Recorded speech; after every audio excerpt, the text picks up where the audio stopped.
Saludos y bienvenidos. Es lunes 31 de octubre. Las previsiones del Gobierno para este año se alejan cada vez más de las que hacen los organismos económicos. El paro iba a bajar en octubre y sin embargo ya rozamos los 5 millones de desempleados. Hoy el Banco de España se refiere al crecimiento de nuestra economía. El leve crecimiento que había mostrado en el segundo trimestre se esfumó en los meses de verano. Según las estimaciones del banco, el empuje del sector turístico ha sido insuficiente y durante el tercer trimestre el PIB tendrá un crecimiento nulo.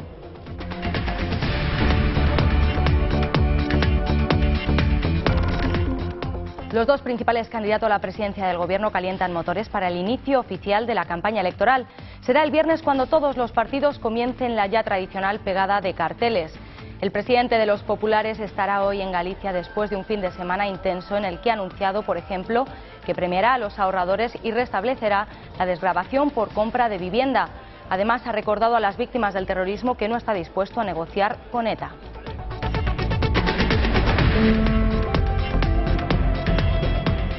El candidato del Gobierno a ocupar la Moncloa, Alfredo Pérez Rubalcaba, inició el fin de semana con un nuevo y preocupante número: 5 millones de parados. El Gobierno se apresuró a aprobar el mismo viernes un plan de empleo para jóvenes, pero los intentos del PSOE por dar la vuelta a las encuestas siguen sin dar resultados y todas le dan la mayoría absoluta al PP. Este fin de semana su mensaje de campaña ha ido dirigido a los empresarios.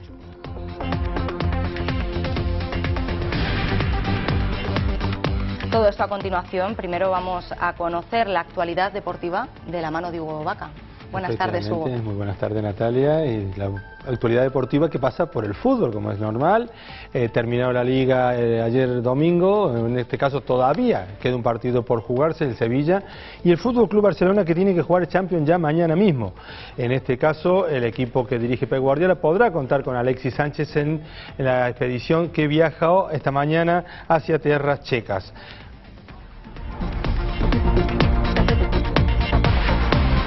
Y el Granada Club de Fútbol sigue sin poder ganar partidos. Esta noche, a las 21 horas, en el Sánchez Pizjuán, tiene una posibilidad lo de Fabri González para poder darle un cambio a esta clasificación. Está último en la tabla, pero claro, el Sevilla también quiere entrar en puestos de Champions.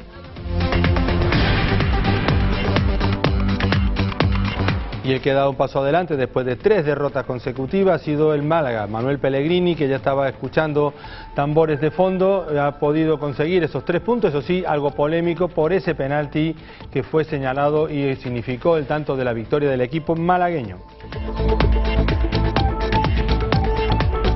Y en Málaga también, pero en este caso viajaba a Valencia. El equipo del Unicaja Málaga perdía su primer partido en la Liga Endesa. El equipo malagueño cayó derrotado por un 75-62 en un tercer cuarto donde se pudieron ver las caras. Dos equipos muy importantes y la primera derrota del equipo malacitano. Todo esto a continuación. Primero vamos a conocer otras noticias del día en titulares.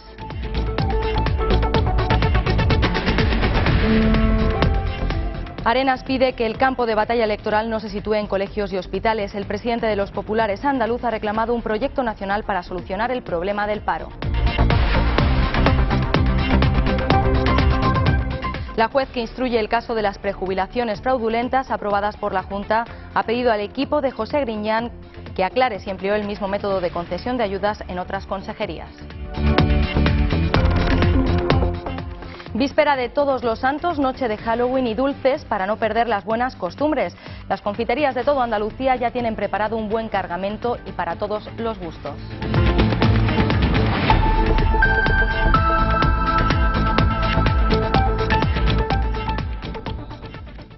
Las previsiones del Gobierno para este año se alejan cada vez más de las que hacen los organismos económicos. Según los asesores de Elena Salgado, el paro bajaría en octubre y el crecimiento del PIB empujaría a la creación de empleo neto.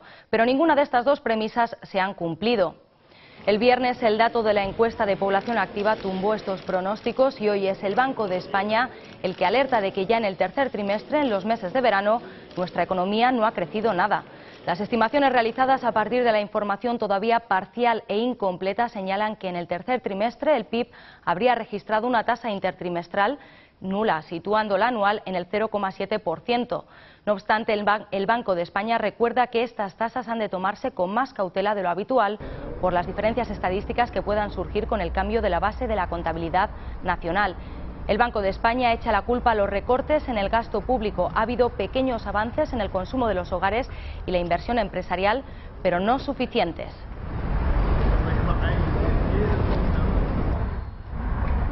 Apenas quedan 5 días para que comience la campaña electoral y el candidato del PP, Mariano Rajoy, ha aprobado su programa electoral para el 20 de noviembre. De él ha destacado que no busca titulares ni deja lugar para el marketing o para promesas imposibles. Asegura que sienta las bases de la recuperación. Mariano Rajoy ha elegido su ciudad natal, Santiago de Compostela, para dar luz verde al programa electoral con el que los populares aspiran a llegar a la Moncloa el próximo 20 de noviembre. Ante el Comité Ejecutivo Nacional del PP, Rajoy ha destacado que el programa con el que se presentan a las elecciones generales no busca titulares ni deja lugar para el marketing, sino que por el contrario sienta las bases de la recuperación. Amigas y amigos, el programa electoral no es un puñado de promesas a los ciudadanos, es un listado de tareas para el Gobierno.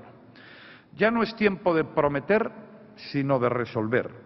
Y ya no es tiempo ni de anuncios, ni de rectificaciones, ni de excusas. Ahora toca aportar soluciones. En su intervención, el líder de los populares ha ido desgranando sus propuestas, centrándose en 3 objetivos: el control del gasto, la defensa del estado del bienestar y, en especial, la creación de empleo. Un país no se construye con la voluntad de un gobierno, sino con el trabajo de sus ciudadanos. Y cuando el empleo se destruye, todo el país se resiente. A partir de mañana martes, los ciudadanos podrán consultar en la página web del PP las más de 400 medidas que contiene el programa electoral del Partido Popular.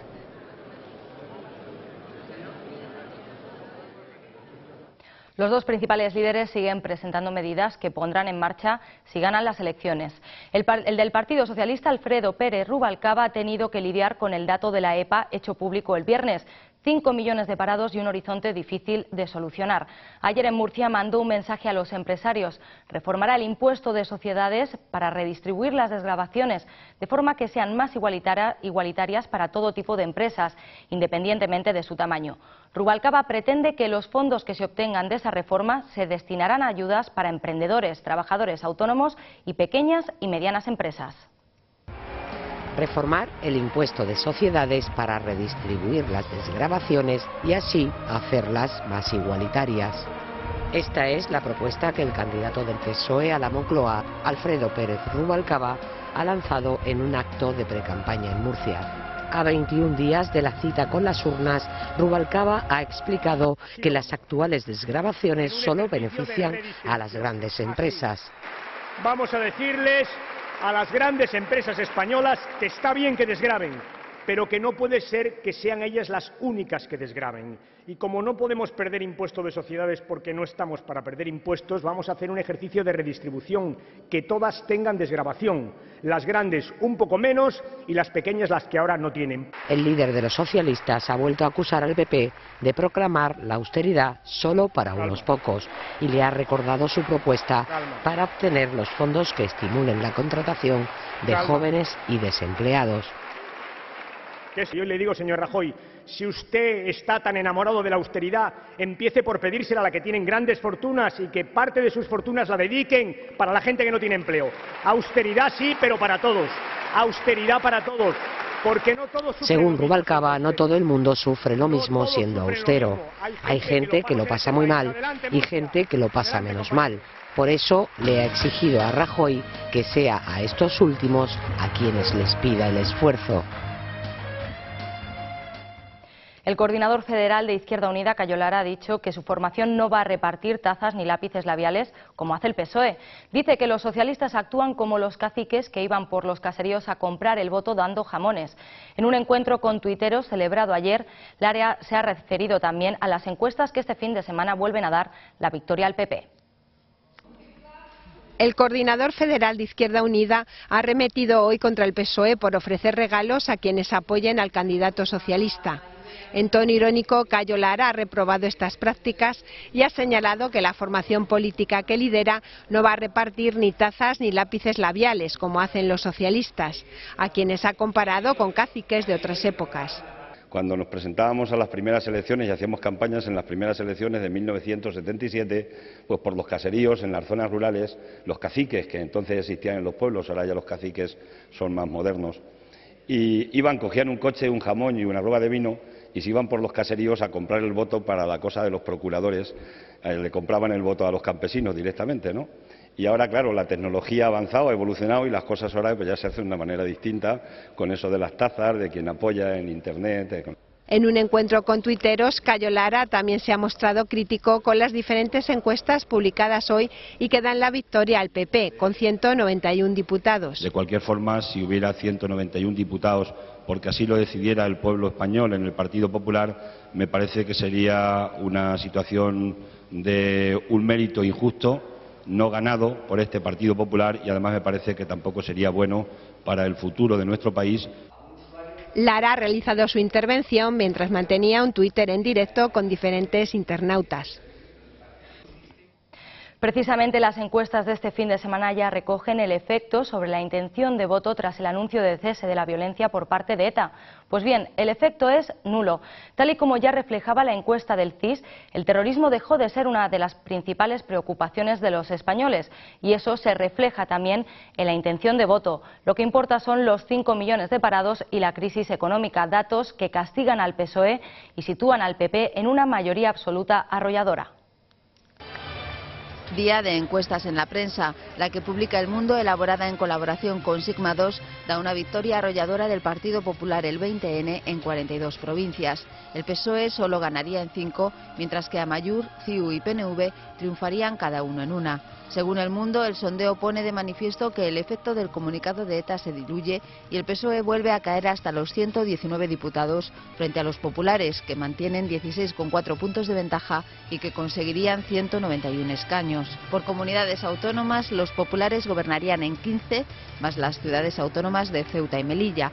Los socialistas solo se mantendrían como la fuerza más votada en Cataluña y en el País Vasco empatarían con el PNV en porcentaje de votos. En cuanto al diario El País, el barómetro de Metroscopia mantiene en 15 puntos la ventaja del PP sobre el PSOE. Según este periódico, el fin de ETA mejora la imagen del candidato socialista a la presidencia del gobierno, Alfredo Pérez Rubalcaba, pero no le da votos. Además, el sondeo está hecho antes de conocerse los últimos datos del paro. Su rival, Mariano Rajoy, tiene una ventaja notable y consigue mejor nota, un 4,7 frente al 4,5 de Rubalcaba, aunque ambos son superados por la candidata de UPyD, Rosa Díez, con un 5. Seguimos hablando de economía y en concreto del Banco Central Europeo. Jean-Claude Trichet, su hasta ahora presidente, abandona el barco en medio de tensiones en los mercados financieros con el temor a que la economía entre de nuevo en recesión por la crisis de deuda y con protestas en las calles de toda Europa. El italiano Mario Draghi, de 63 años, sustituirá a Trichet al frente del BCE en un momento de gran incertidumbre. El presidente del Banco Central Europeo, Jean-Claude Trichet, termina su mandato y lo hace en medio de tensiones en los mercados financieros, el temor a una recesión por la crisis de deuda de la zona euro y con protestas en la calle. Trichet, de 68 años de edad, ha dicho que le hubiera gustado terminar su gestión en un momento más tranquilo. Sin embargo, el banquero francés ha repetido desde hace 3 años y hasta el último día al frente del BCE que la zona del euro atraviesa la peor crisis desde la Segunda Guerra Mundial. Sus decisiones han sido muy criticadas. Por un lado, el programa de compra de deuda soberana que la entidad introdujo en mayo de 2010 para intervenir en el mercado secundario y apoyar a Grecia, Portugal e Irlanda, y que reactivó en agosto pasado para socorrer a Italia y España. Y por otro lado, subir los tipos de interés en julio de 2008, 3 meses antes de iniciar la serie de bajadas más agresiva de su historia tras la quiebra de Lehman Brothers y de incrementarlos de nuevo otras 2 veces este año. Trichet se ha defendido alegando que el principal mandato del BCE es defender la estabilidad de precios. Algunos expertos han considerado que ante la falta de liderazgo político en Europa, en la práctica esta ha sido la única institución capaz de actuar para salvar la integridad del euro. Su sucesor en el cargo, el italiano Mario Draghi, llega con la intención de mantener estas medidas el tiempo que sea necesario. Al hasta ahora gobernador del Banco de Italia le queda pendiente la decisión de bajar los tipos de interés en la zona del euro, actualmente en el 1,5%.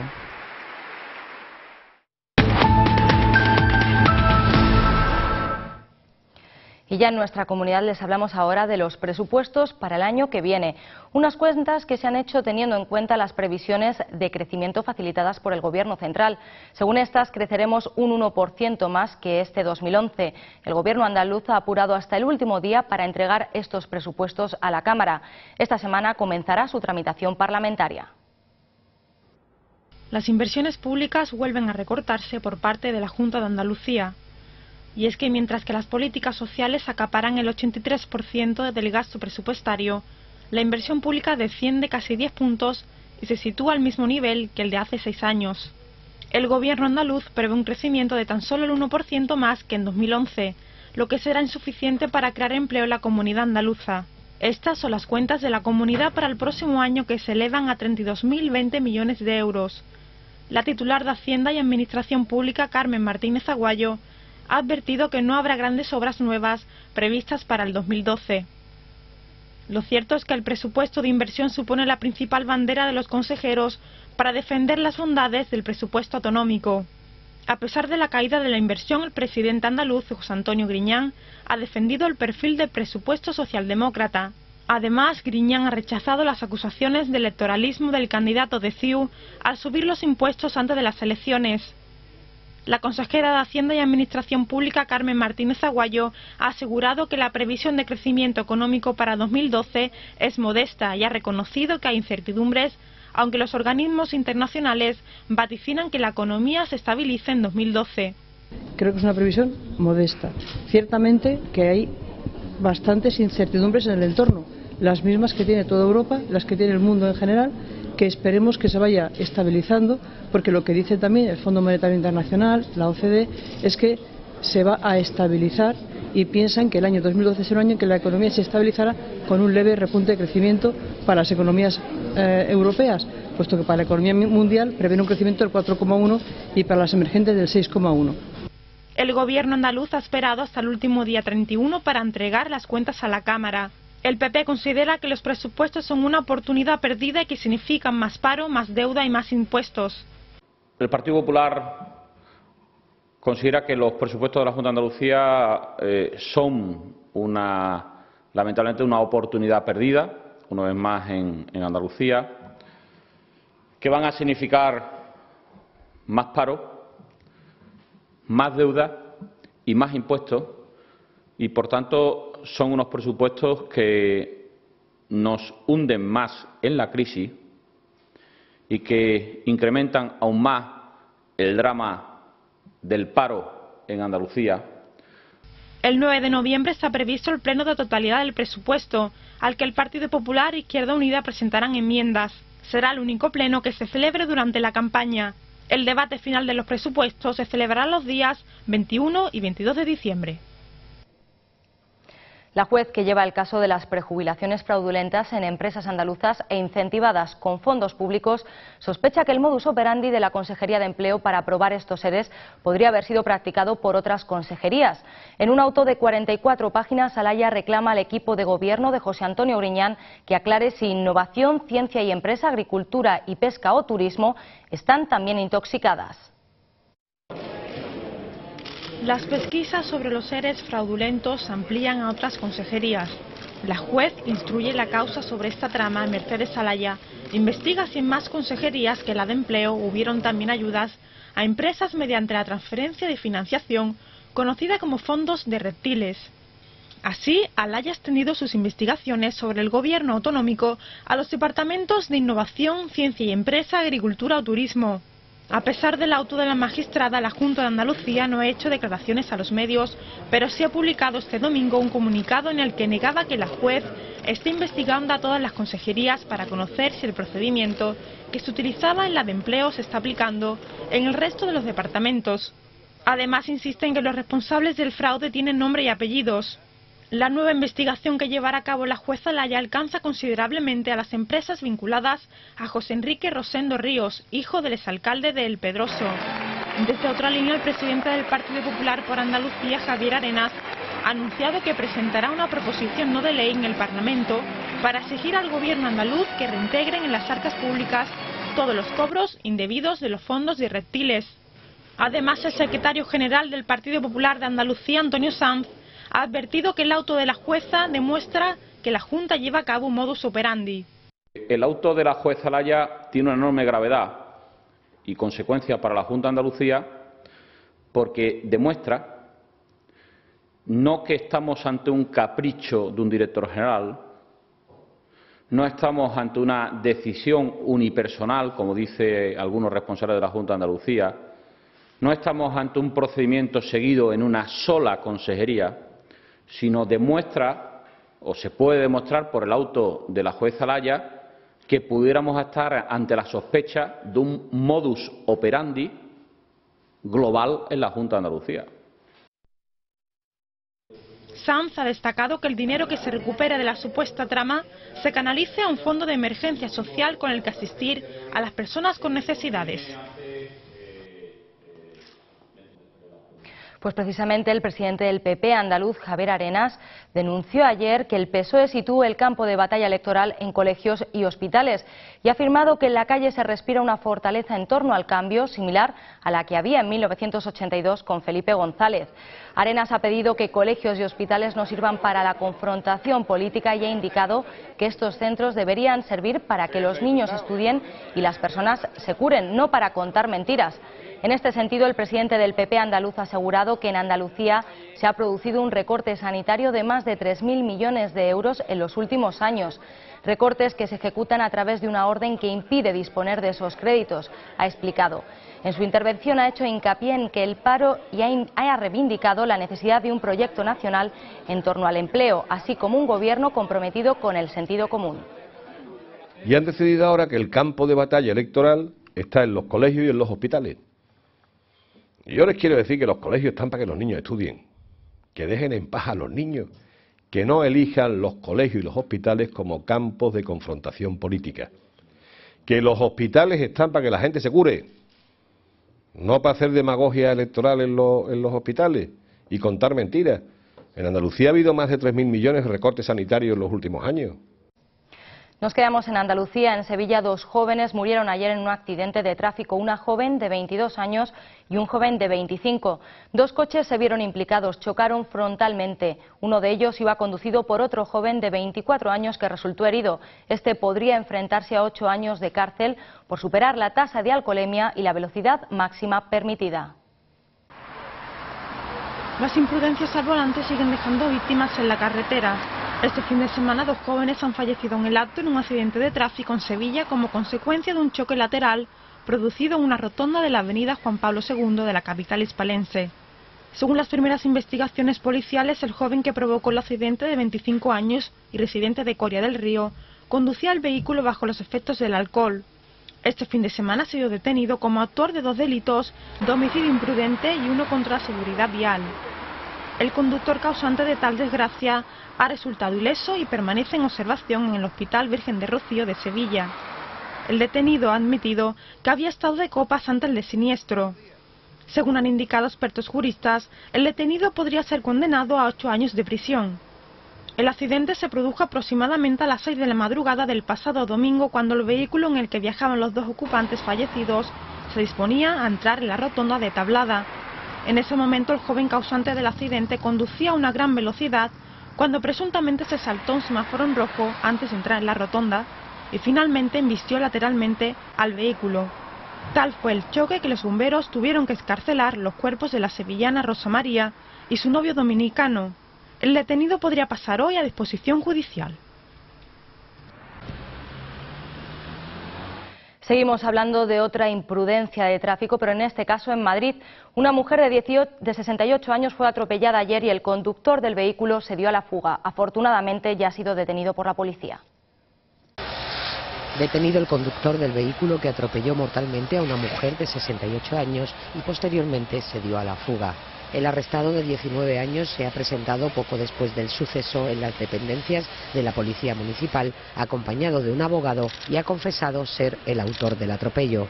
El accidente tuvo lugar en la Avenida de la Democracia del distrito madrileño de Vicálvaro, cuando la mujer cruzaba la calzada por un paso de peatones regulado con semáforo. En ese momento fue embestida por un coche que fue abandonado por su conductor, que huyó en otro vehículo. Varios testigos han afirmado que en el momento del atropello los dos vehículos parecían estar compitiendo, ya que circulaban a gran velocidad e incluso hacían derrapajes. Al parecer no es la primera vez que se producen accidentes en este mismo punto. Vecinos de la zona han reclamado en varias ocasiones que se incremente la seguridad en esta avenida, donde hay centros escolares y en la que aseguran es frecuente que los coches se salten los semáforos y se suban a la acera.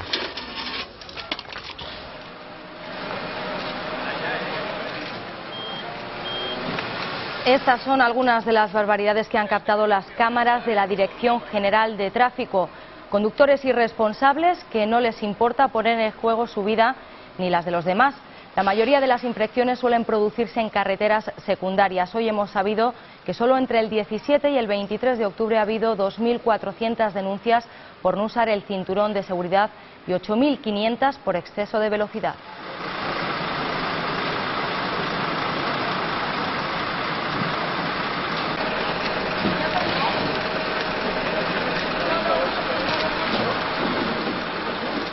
Y seguimos pendientes de la búsqueda de los niños desaparecidos en Córdoba. Ruth Ortiz, la madre de los pequeños, no descarta emprender acciones legales contra el abogado defensor de su todavía marido por acusarla a ella y a su entorno de estar relacionados con la desaparición de sus hijos. La familia materna acusa al letrado de saltarse la presunción de inocencia que ellos siempre han mantenido para el padre, a pesar de que fue detenido e ingresado en prisión. Según la portavoz de la familia materna, incluso el comisario jefe provincial de Huelva negó que se estuviera investigando en Huelva la desaparición de Ruth y José. Esther Chávez, la portavoz, argumenta que para defender a su cliente no hacía falta atacar al entorno de la madre.